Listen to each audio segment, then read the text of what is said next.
Hi and welcome back to my channel.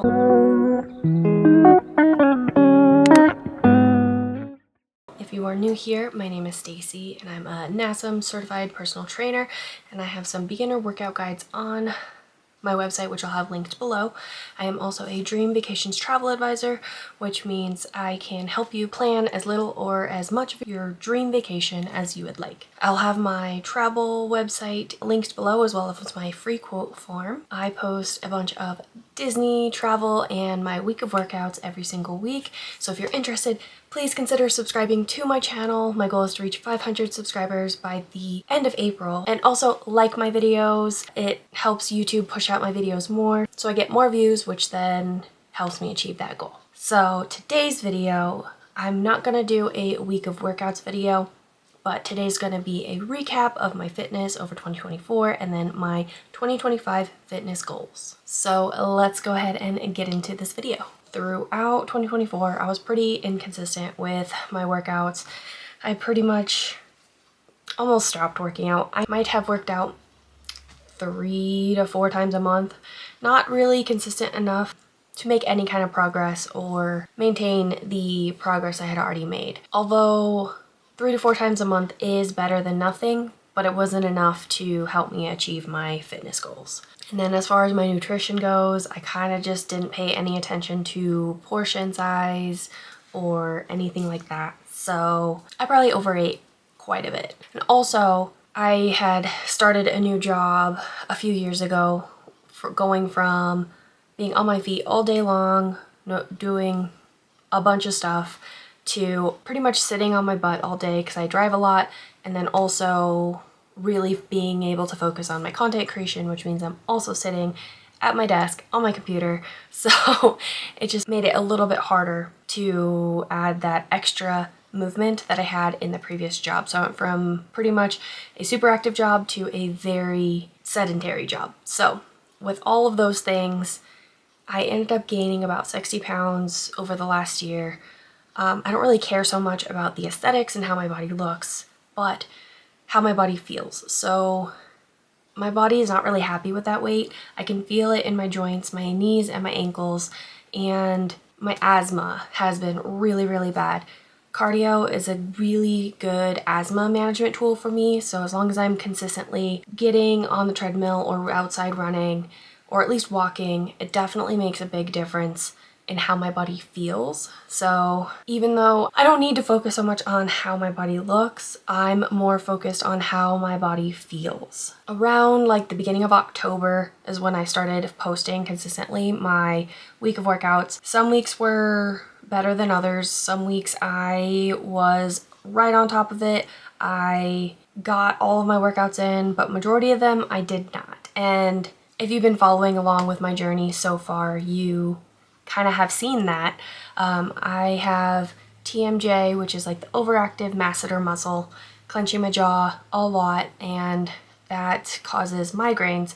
I'm almost always in some kind of level of pain when it comes to like my jaw area and that muscle. It just varies in like the severity, or if I have a migraine and like it feels like my brain is boiling. That's the only way I can describe it. Obviously it's not, like it just feels so awful. And then like the way I like think about things, or just thinking in general, and just is very slow. So I end up being able to function at a slower pace essentially. So it makes it really hard to do like everyday things. And I learned throughout the past couple months that I was over consuming a ton of caffeine. I would probably have 1 to 2 coffees a day with at least 3 to 4 shots of espresso. So that's kind of a lot of caffeine. Plus maybe an energy drink. I pretty much cut almost all of that out to about 1 cup of coffee, or that has caffeine in it, or half decaf, half full caffeinated. And that's about it. And then on occasion, I might have an energy drink. I had one the other day and I seem to be fine. So as long as it's not a consistent thing. And then I've already had started to use less pre-workouts with caffeine in it. So I had already had a pre-workout that didn't have caffeine in it, but had all the other benefits of a pre-workout. So I just continued doing that, and that definitely helps. And then another thing I learned throughout those months was I was getting really inconsistent sleep. So between like just the amount of sleep, when I went to bed, when I got up, it was very inconsistent. It was all over the place. And so my quality of sleep definitely lacked.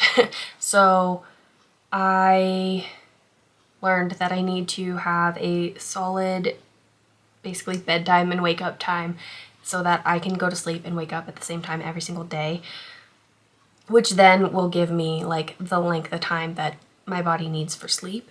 And for me, I think it's about like 7 hours. So having a nighttime routine and wake up routine has been also important in reducing the frequency in which I have the migraines.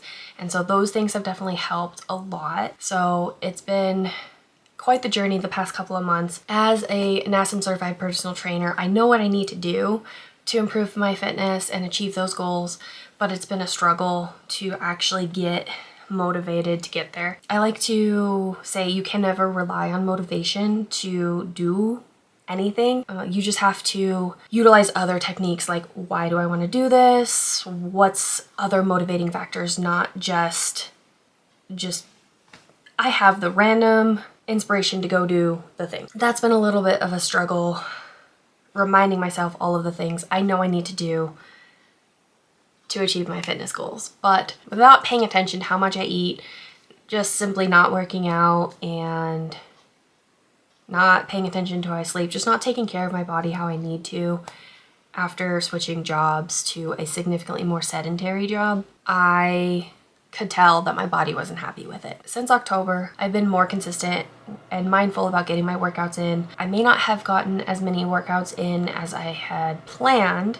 Like, I want to work out every single day, but in the past couple months, that just isn't something that has been feasible, and that's okay. Since I was having those frequent migraines, my focus has been on doing what I can when I can, and that's been a lot of help in terms of a mindset shift so that I can actually go into this new year figuring out like, how can I actually achieve fitness goals, take care of my body, and just feel the best I possibly can. So after learning that I don't need as much caffeine and sleep really needs to be a priority so that I don't have as many migraines and possibly like none at all, I feel confident about going into 2025 to achieve my fitness goals. I'm not going to go into specific like numbers or anything like that, like super detailed specifics, because I'm going to continue my week of workouts every single week. I feel like by sharing my week of workouts, not only is it holding myself accountable, it's a great way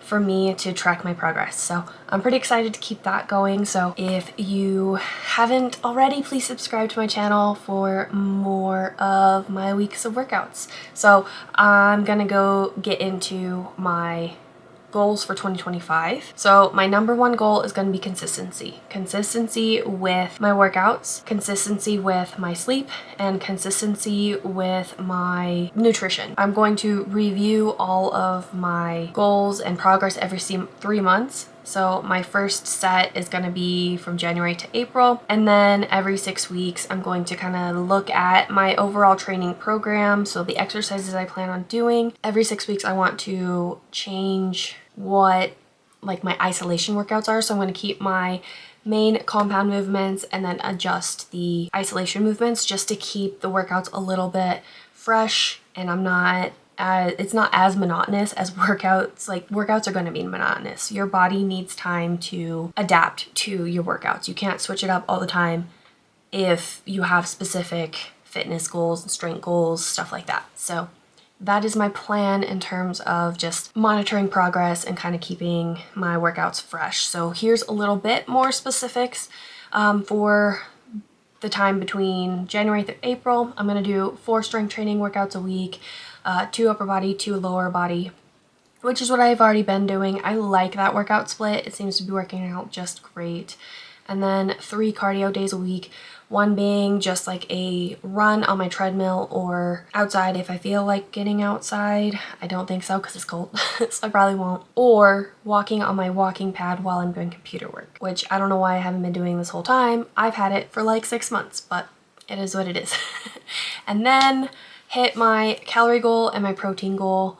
I want to improve my strength and all of that, so those two goals are my priority in terms of just kind of watching what I'm eating, how much I'm eating. And then every single week with my compound movements, I want to continuously improve on those. So I'm going to keep track of the weights that I am working through and try to, my goal is to improve them by 10 to 15 pounds each week. And if for some reason that's a little too much, I'll back down and kind of see how it feels, but try not to keep the weight the same longer than 2 weeks in a row so that I can have like a progressive overload, but kind of at like a low level, if you will. So those are my 2025 fitness goals, and I look forward to seeing how the new year goes and what everything brings from there. This is going to conclude this video. If you've made it this far, please consider subscribing to my channel for more travel, Disney, and week of workouts every single week. My goal is to reach 500 subscribers by the end of April, and I'm about a quarter of the way there. So please like this video so YouTube can show it to other people to help me achieve that goal, and comment what you are looking forward to in 2025. Thank you so much for watching. Bye guys.